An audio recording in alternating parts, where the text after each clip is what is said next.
우리가 함께 스터디를 하는 목적이 뭐예요? 여러분과 저와 여러분은 성령을 받아서 성령을 통해서 예수 그리스도를 증거해야 돼요. 예수님은 살아 역사하신다. 예수님은 살아계신다. 예수를 믿어야 구원을 받는다. 하나님께서 뭐라겠? 내 아들 예수를 믿어라. 그럼 너희가 구원을 받는다 했어요. 하나님은 섬김의 대상이에요. 섬김의 대상. 예배의 대상.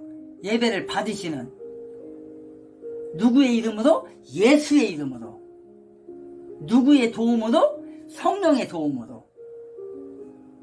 성령이 충만하면 예수의 이름을 부르고 예수의 이름을 통해서 하나님 앞에 예배 드리는 거예요. 성령이 충만하다고 하잖아요. 우리가 항상 성령이 충만한 사람은 예수를 부르게 돼 있어요. 예수를 증거하게 돼 있어요. 예수의 이름으로 모이게 돼 있어요. 예수의 이름으로 모이면 뭐예요? 하나님 앞에 예배 드리는 거지. 하나님은 사실상 성부, 성자, 성령 삼위일체 하나님이거든요. 성부도 하나님, 성자도 하나님, 성령도 하나님은 하나님이에요. 근데 성령의 역할이 있고 예수의 역할이 있고 하나님의 역할이 있다. 아버지의 역할이 있다. 유격으로 나타날 때 그런 거 유격으로. 한 분이신데 성부, 성자, 성령. 한 분. 그래서 우리는 성령이 충만할 때는 교회도 가고 싶고 전도도 하고 싶고 헌금도 하고 싶고 막 그렇잖아요. 그러면은 성령이 충만해서 나는 오늘 이번 주에 헌금은 얼마 하겠어. 11주도 하겠어. 감사헌금도 하겠어. 선교헌금도 하겠어. 건축헌금도 하겠어. 그러잖아요. 그래서 교회 오면 예수의 이름으로 기도하는 거예요. 항상 우리가 주기도문 할 때 하는 거 있잖아요. 주기도문은 누가 가르쳐준 기도예요? 예수님이 제자들한테 가르쳐준 기도잖아요. 너희는 이렇게 기도하라. 너희는 이렇게 기도하라. 주기도문이 어디에 있냐? 마태복음 6장 9절부터 있어요. 이게 바로 예수님이 제자들에게 그리고 우리들에게 가르쳐준 기도예요. 이게 바로 뭐라고 되어 있냐? 그러므로 너희는 이렇게 기도하라. 하늘에 계신 우리 아버지여, 이름이 거룩히 여김을 받으시며 나라가 임하시오며 뜻이 하늘에서 이루어진 것 같이 땅에서도 이루어지이다. 오늘 우리에게 일용할 양식을 주시옵고 우리가 우리에게 죄 지은 자를 용서하여 준 것 같이 우리 죄를 사하여 주시옵고 우리를 시험에 들게 하지 마옵시고 다만 악에서 구하시옵소서. 나라와 권세와 영광이 아버지께 영원히 있사옵나이다. 아멘. 이렇게 돼 있어요. 그러니까 이 주기도문에는 뜻이 엄청나요. 이 주기도문에는 그냥 외우는 그런 게 아니에요. 사실은 이게 모든 성경의 기도의 저기가 다 있는 거예요. 여기에요. 뜻이 하나하나 하면 나중에 기회가 되면 한번 이거에 대해서도 한번 제가 해보겠습니다. 우리가 기도할 때 행설수설할 필요가 없어요. 이게 주님이 가르쳐준 기도에 이게요. 하늘에 계신 우리 아버지요. 나라가 임하옵시며 일용할 양식 시험에 들지 말게 또 악에게 굽신거리지 말고 이런 것들 엄청난 거예요. 이 기도가 이게 최고의 기도죠. 이 주님이 가르쳐준 기도가 행선수선할 필요도 없이 이런 기도 바로 그겁니다. 그래서 20절에 보니까 그들이 듣고 하나님께 영광을 돌리고 바울더러 이르되 형제여 우리도 보는 바에 유대인 중에 믿는 자 수만 명이 있으니 다 율법의 열성을 가진 자라. 21절에 보니까 내가 이방에 있는 모든 유대인을 가르치되 모세를 배반하고 할례를 하지 말고 또 관습을 지키지 말라 한다 함을 그들이 들었도다. 이 유대인들이 지금 왜 이렇게 하는 거예요? 지금 사도 바울을 지금 핍박하려고 하는 거잖아요. 지금 꼬투리를 잡는 거잖아요. 21절에 보니까 야고보와 장로들은 바울에 대해 뭐라고 그래요? 이런 소문들이 들린다. 네가 이렇게 했다면서 이걸 어떻게 해명할 거냐? 지금 이러는 거잖아요. 야고보와 장로들이 지금 바울에게 이렇게 말하고 있는 거예요. 이들은 뭐라고 그래요? 지금 수만 명에 이르는 유대인 개종자들 간에 바울이 뭐라겠다는 거예요? 바울이 이방에 있는 모든 유대인을 가르칠 때 이런 소문이 있었다는 거예요. 무슨 소문? 모세를 배반하고 할례를 하지 말고 규율을 지키지 말라고 했다는 거예요. 지금 이런 소문이 있다는 거예요. 모세를 배반하라. 아들들에게 할례를 하지 말고 규율을 지키지 말라. 이런 소문이 있다는 거예요. 근데 사도 바울이 복음을 전하러 다니면서 언제 모세의 할례에 대한 거 비방한 적이 없어요. 근데 이런 소문이 있다는 거예요. 이런 소문이 터무니없는 거라는 거예요. 왜 이렇게 이런 소문이 나요? 바울을 비방하는 자들이 만들어낸 모함인 거예요, 이게요. 왜냐하면 바울은 모세의 율법을 단 한 번도 배반한 적이 없다는 거예요. 모세의 그 로마서에 보면 있잖아요. 로마서에 그 속에 있는 뜻, 그러니까 할례의 뜻에 담겨있는 그거를 해석해 준 거잖아요. 바울이 배반한 것이 아니라 그 할례의 속에 담겨있는 뜻, 정신, 그거를 해석을 해줬어요. 모세의 율법은 할례는 모세의 율법과 할례는 이러이러한 것이다 라는 것을 그러면서 뭘 하겠어요? 모세가 지난번에 우리가 이거 한 건데 모세가 그 애굽을 탈출할 때 홍해바다를 건넜잖아요. 홍해바다를 건넌 걸 뭐라고 얘기를 해요? 침례받은 거라고 얘기를 해요. 침례받은 거. 그런 뜻이라고 가르치는 거예요. 그런 뜻이다.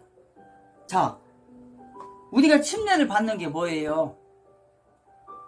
물에다가 풍덩 머리까지 수장되는 것도 침례다 가잖아요. 그게 침례라고요.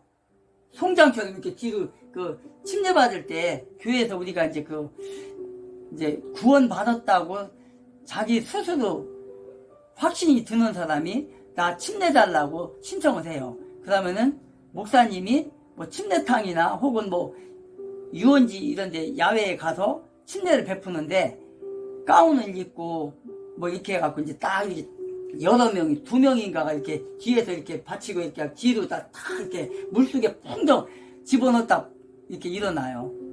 원래는 이제 뭐 그렇게 그 예수님이 침례받을 때 그렇게 안 했는데 그런 식으로 지금 변화돼 왔어요. 지금까지 행해져 왔어요. 근데 사실 초대교회 때는 그렇게 안 했죠. 사실은 그냥 풍덩 들어갔다가 그냥 나오는 건데, 자, 그게 죽음을 가리키는 거잖아요. 물에 잠겼다는 거는 죽음을 얘기하는 거고, 또 물에서 일어난 거는 부활을 얘기하는 거잖아요. 자, 그러면은 홍해바다를 건너갈 때 거기가 바다잖아요. 홍해바다. 지금 그 뉴스 같은 거 보고 하면은 가끔 뭐 그런 뉴스 나오잖아요.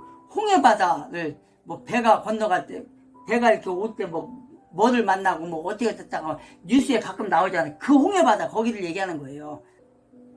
아니, 그쪽을 얘기하는 거예요. 홍해바다.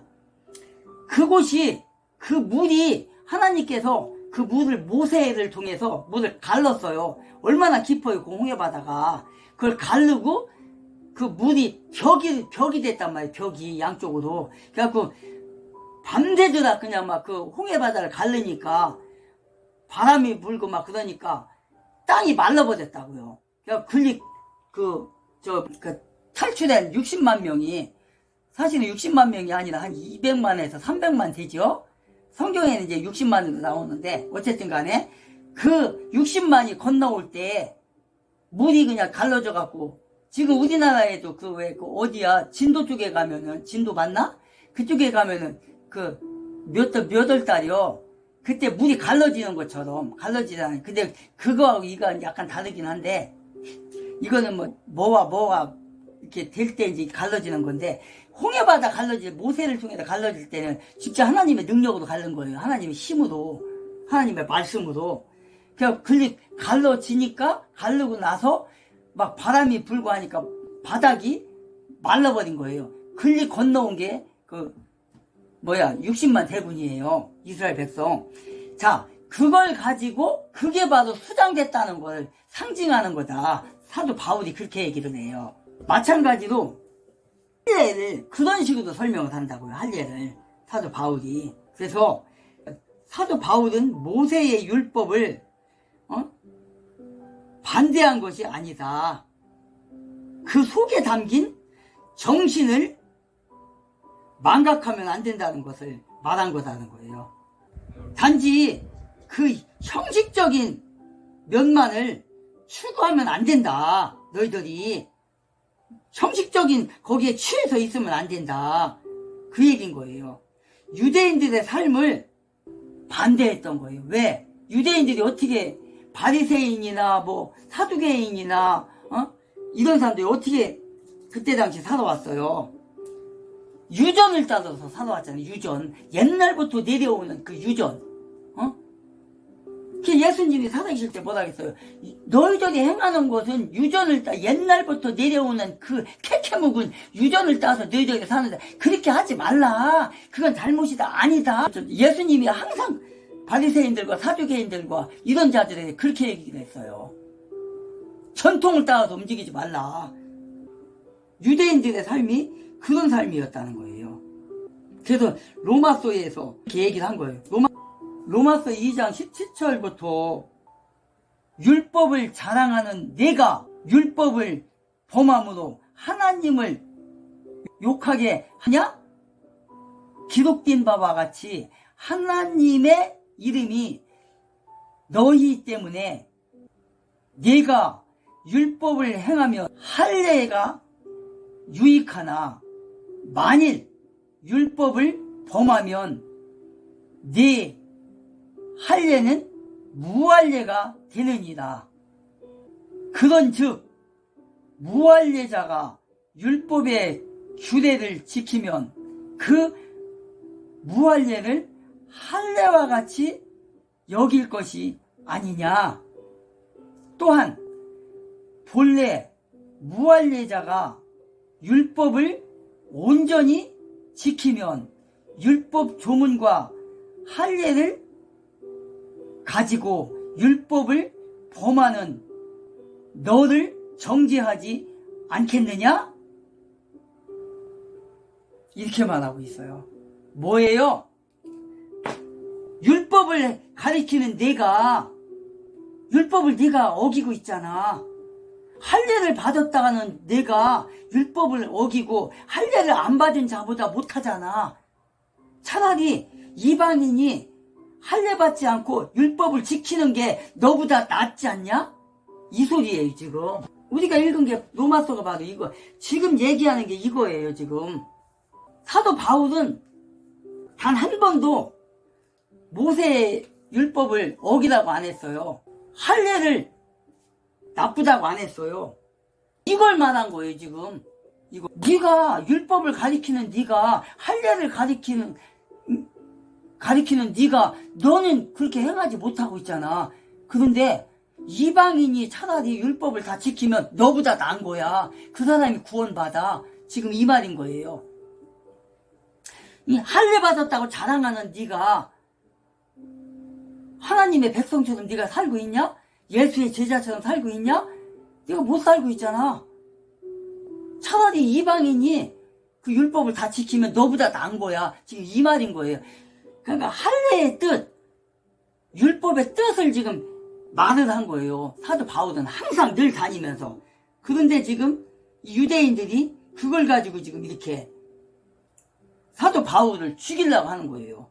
핍박을 하는 거예요, 지금. 이걸 가지고 지금 말하는 거예요. 율법을 외형적인 것이 아니라, 외형적인 할례를 하는 것이 아니라 뜻을, 그 뜻에 담긴 거.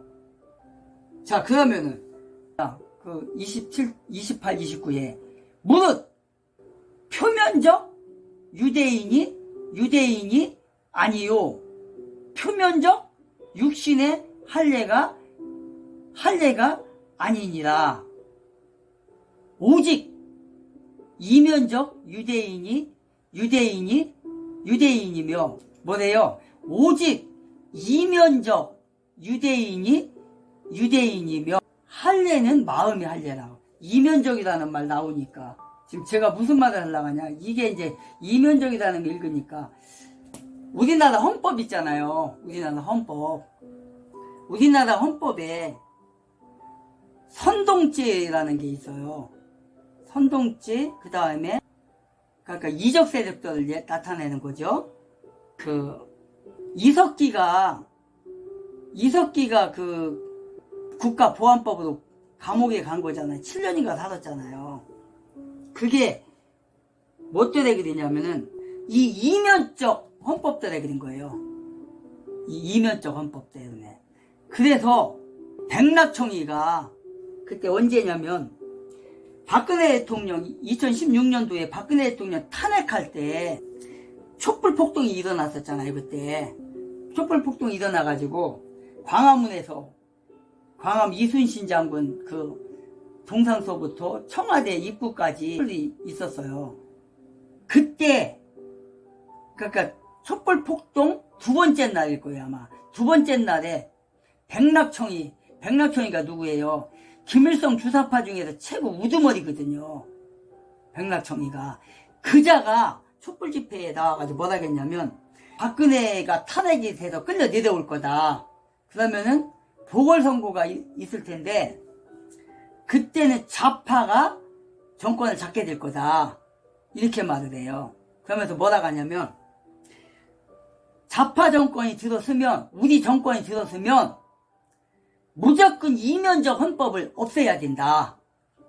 여기에 이 박근혜 대통령 끌어내리는 걸로 만족하는 게 아니라 우리의 목적은 이 간첩죄를 없애야 된다. 이면적 헌법을 없애야 된다. 이거를 파괴를 시켜야 된다.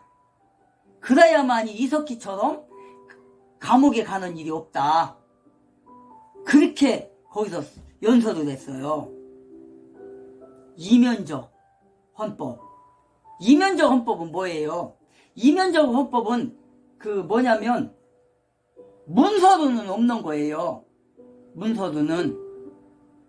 그게 뭐냐? 사람의 마음을 움직여서 저 사람은 간첩이래. 저 사람은 이 나라를 전복시키려고 하는 자래. 사람들이, 국민들이 이런 생각을 하고 저 사람은 그냥 놔두면 안 됩니다. 저 사람을 감옥에 보내야 됩니다. 이렇게 손가락질을 하면서 이 사람을 상대로 막 하는 거예요. 그러면은 법에서 검찰이, 판사가 그 사람을 감옥에 보내는 거예요. 그래서 저기 이석기가 감옥에 간 거예요. 그 선동죄로. 이면헌법을 없애버리면은 이석기가 감옥에 안 가요. 왜? 사람들이 선동을 안 하거든. 선동을 안 당하거든. 그러니까 선동을 해도 넘어가서 나라가 좌초가 될 망정 이석기는 감옥에 안 가게 돼 있어. 그게 바로 이면헌법이에요. 우리 헌법은 문서로 된 거잖아요. 문서로 된 것들은 뭐라고 하냐면 무슨 헌법이다 가지고 있다가 문서로 남는 거. 용어를 잊어먹었네요. 나중에 찾아봐야겠네.